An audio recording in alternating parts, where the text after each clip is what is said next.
So the first thing I feel compelled to talk about in this video is that I have been in such a movie slump. And really I just mean that watching Return to Silent Hill and then turning around and watching Silent Hill Revelation genuinely gave me a feeling of like ego death where I didn't know how to talk about movies for a little while after that just because they were both just so bad in their own way. And so the central theme and what I'll be talking about for the majority of this video is the difference between a movie that no one really gives a shit about and a movie where clearly everybody cared about every little detail of it, and how differently those two viewing experiences are for me in particular. And so the movie that we're talking about today is Iron Lung. This one was written and directed by Mark Fishbach, who is also known by his YouTube and I believe gamer handle of Markiplier. And interestingly enough, I had not heard of this person prior to the initial buzz for this movie. And so it's been kind of neat to dive into that universe and see a lot of the people who had been long-term fans of his seeing this passion project and his response to it. And so the movie is based off of a video game by the same name that came out a few years ago.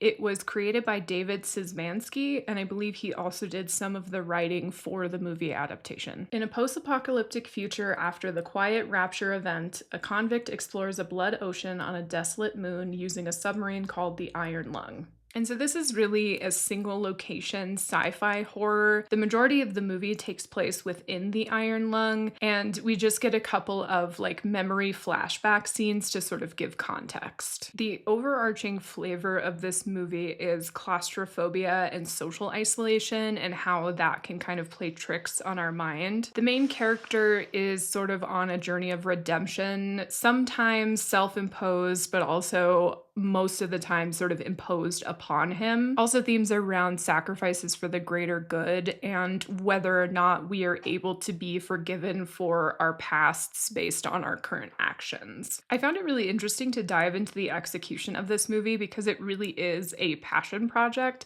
It was entirely funded, I believe, by Markiplier, and it was done with a very bare bones sort of studio setting. They really didn't need a lot of different sets, as the main set is really just within the Iron Lung. There is one scene in particular where you can kind of see outside of it, but other than that, we really just get scenes from within, and then, like I said, some flashbacks that are done very quickly, so we don't really get a sense of like the outside world so much. From what I understand, the game is pretty much the same thing, just very bare bones. It's really just you as the character within the Iron Lung being given directions by a speaker and kind of just wandering around this tiny little space. I can't really speak to the acting in some of his other projects, but I will say that the performance in this movie is really compelling, especially because we don't see anybody else really. We do hear a few people, but for the majority of the movie and pretty much the entire movie, we are with this one character. I think Markiplier did an excellent job of showing a full range of emotion throughout the movie. There are parts where he's a little bit more jovial, and then there's other parts where he's just utterly devastated, and so that all really reads very well. There was a lot of things that I found to be unique about it. I think generally when we have these kind of like post-apocalypse sci-fi stories, it's easy to kind of fall within the same like design parameters as a lot of these other movies, but I really enjoyed just like the overall look. It kind of gave like retro futurism a little bit. The setup of the Iron Lung itself was pretty neat. I liked the way that the control panels were set out, that the numbers were set up, like it all sort of fit within this aesthetic throughout the movie.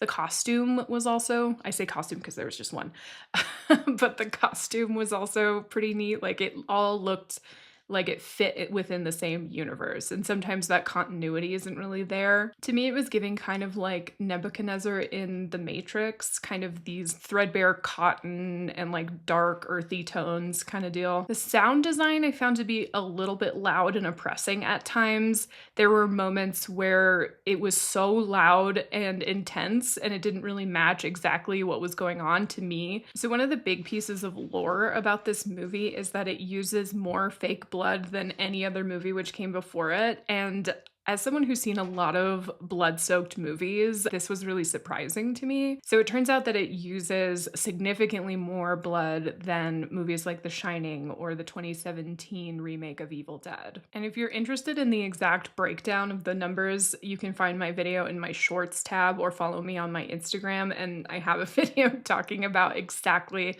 how much blood is in each of these movies. This movie's runtime is about 2 hours, which does feel very long at points.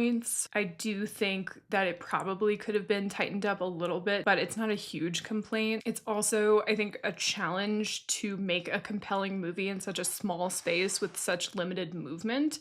And I think with that as kind of a parameter, it does a good job with it. Without saying too much about spoilers, I will say that if you like movies with explicit answers to your questions, this may be a tough watch for you.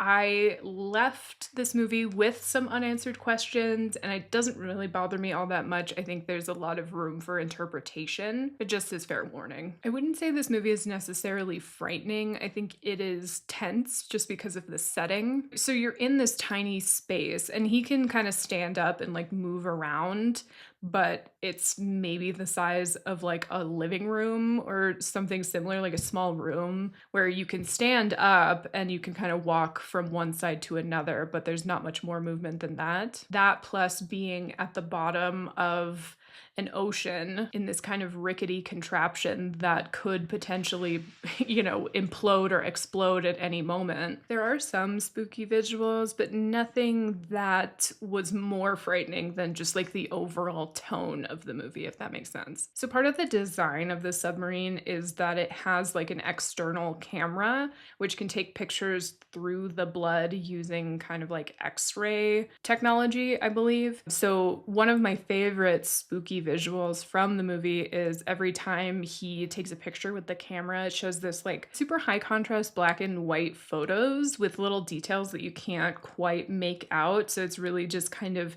like, it feels like looking into TV static and like seeing something that may or may not be there. And I think that's like a really cool visual effect. It also lends itself really well to the aesthetic of the movie, this kind of like retro futurism feel. So I'll go into spoilers next. If you don't want to be spoiled, definitely click off this video now, go see Iron Lung in theaters, and come back, and I'd love to know your thoughts on it. If you were on the fence about going to see this one, I would definitely recommend it just to support someone who got their start here on YouTube, who put a lot of love and passion into this project.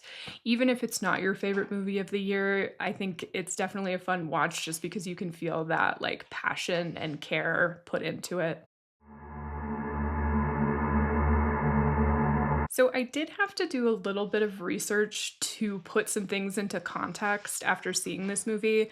Like I said, it just kind of left a few things sort of unanswered and I was a bit confused. So I did read the Wikipedia page for the game to just kind of get a better sense, and that was helpful. Although I will say, I believe the reason that I missed a few details was because I could not for the life of me understand some of the things that was being said through like the little speaker thing. So maybe had I seen this with subtitles, I would have left with a little bit more information, but there were parts where I had no idea what they were saying. So the structure of the story is pretty simple. We start out with the character who we just are introduced to with the title of Convict, and what he is being told is that he is on this mission, the first mission of its kind, to be welded into this iron lung and dropped into this mysterious blood ocean. And this blood ocean formed on a moon after this event, the Quiet Rapture, where a bunch of like planets and stars just kind of disappeared. And so the only people that were spared were people who were living on space stations. It's very simple world building initially. We don't get too much information about the timeline of this and how people are kind of functioning outside of where we are sat, like within this story. And so initially the character, who we found out is named Simon,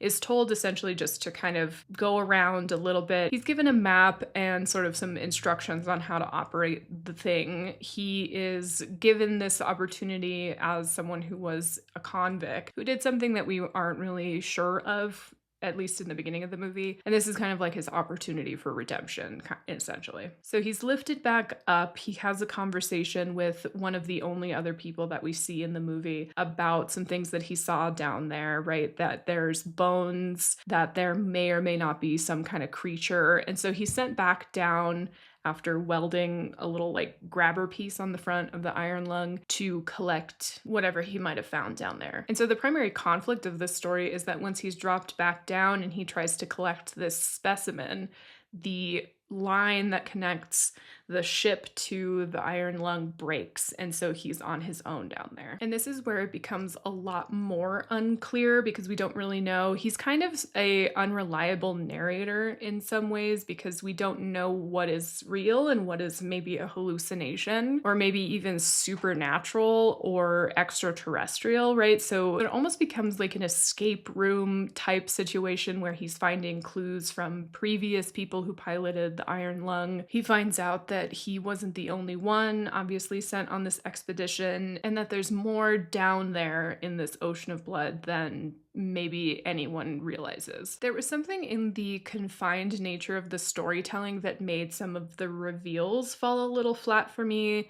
Like the reveal that he wasn't the first one sent down there. It felt like it should have been shocking, but it was kind of just like, oh, okay, like, eh. And I'm not sure if that was just something that I had already sort of come to the conclusion of based on, reading between the lines. I really think this movie was best when Simon was leaning into the problem-solving parts, and I'm glad he was able to make sense of this navigation system because I had no idea what he was doing the whole movie, and it made very little sense to me. So I think if I were to be submerged in a blood ocean in a tiny shoebox, I would be screwed. I think these scenes were helpful too because there were a lot of these kind of contemplative moments where there wasn't as much movement, and those moments were where I really felt the 2-hour runtime. What really stuck with me about this movie though is it's very unique. Like the plotting is very unique, the story is very unique.